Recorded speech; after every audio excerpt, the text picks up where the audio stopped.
అందరికీ నమస్కారం. 'అఖండ 2' సినిమాలో కైలాస పర్వతాన్ని చూపిస్తారు కదా! ఇప్పుడు ఆ కైలాస పర్వతం సరౌండింగ్స్‌లో వచ్చేసి ఒక ఘోరమైనటువంటి, దారుణమైనటువంటి ఒక విషయం బయటకొచ్చింది.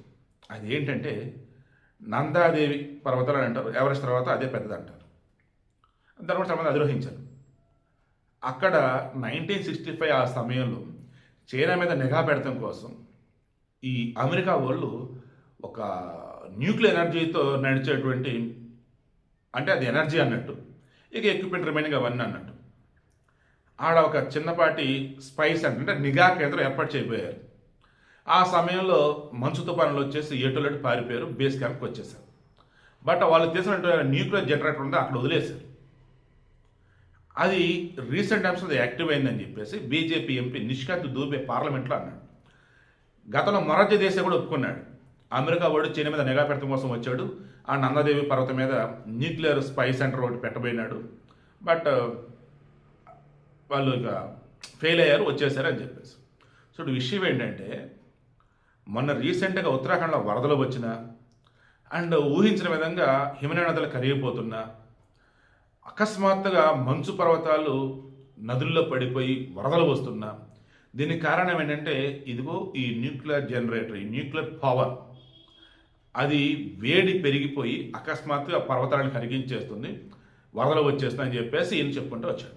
బట్ క్రాస్ చెక్ చేసినప్పుడు మనకు అర్థమవుతుంది ఏంటంటే అంత భారీగా అది వేడిని జనరేట్ చేయదన్నట్టు, అండ్ స్లోగానే ఒకవేళ వేడి అన్నది వచ్చినా హిమనీయ నదాలు ఎంత కరిగినా అంత నష్టమే ఉండదని చెప్పేసి కేంద్రం డిసైడ్ అయినట్టుగా తెలుస్తుంది. మిస్టర్ ఎక్స్ అని చెప్పేసి తమిళం movie, Arya and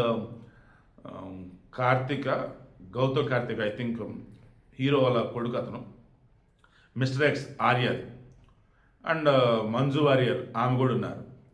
super cinema. ఇది ఇంకా రిలీజ్ అవ్వాల. యాక్చువల్గా ఈ సంవత్సరం ఫిబ్రవరిలో రిలీజ్ కావాలి, బట్ రిలీజ్ కావాలి. సేమ్ ఇదే స్టోరీ.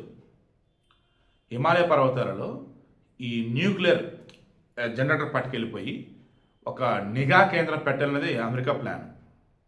బట్ అనుకోకుండా అది మంచు తుఫాను వల్ల ఆగిపోయింది. బట్ వాళ్ళు అక్కడే ఉంచారు ఎక్విప్మెంట్లన్నీ. అది ఇప్పుడు యాక్టివ్ అయింది. దానివల్ల ఈ ఘోరాలు అన్నట్టుగా ఆ సినిమాలో చూపించడం నాకు అనిపిస్తుంది. ట్రైలర్ చూస్తే మీకు అర్థమైంది. బట్ సినిమా అయితే ఇంకా రిలీజ్ అవ్వదు. ఎందుకు ఫిబ్రవరిలో రిలీజ్ కావాలి, ఇంకా రిలీజ్ కావాలి డిసెంబర్.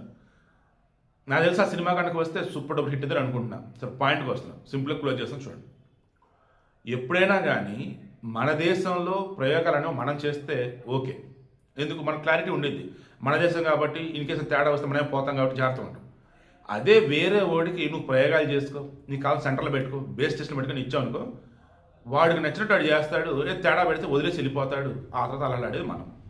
సో ఆ నందాదేవి ఆ పర్వత ప్రాంతాలు ఉన్నటువంటి ఆ న్యూక్లియర్ జనరేటర్ని మనోళ్ళు వెలికి తీస్తారా, దానివల్ల నష్టం లేదని వదిలేస్తారా, లేదు మనోళ్ళు భయపడుతున్నట్టుగానే హిమాలయ పర్వతాలలో ఏదైనా తేడా జరుగుతుందా, రాబోతున్నటువంటి 40 సంవత్సరాలలో పెను విధ్వంసం తప్పదా? ఎందుకంటే న్యూక్లియర్కి సంబంధించి మీకు తెలుసు కదా, మొత్తం ఒకటి 2 అంటే 2 4 4 8 8 16 ఇలా మొత్తం పెరిగిపోతుంది. అలా ఒక స్టేజ్కి వెళ్ళేసరికి ఇక మన వాళ్ళు దాన్ని కంట్రోల్ చేయలేనప్పుడు ఆబ్వియస్ జరిగేది మొత్తం హిమనీయ నదాలు మొత్తం కరగటం, హిమాలయాలో బ్లాస్ట్ అవటం, ఊహించిన పని విధ్వంసం. అది జరిగిద్దా? అంతే జరిగేటట్టయితే మన వాళ్ళు సైలెంట్గా ఉండరే. మరి సైలెంట్గా ఎందుకున్నారు? కింద కామెంట్లో తెలియచేయండి.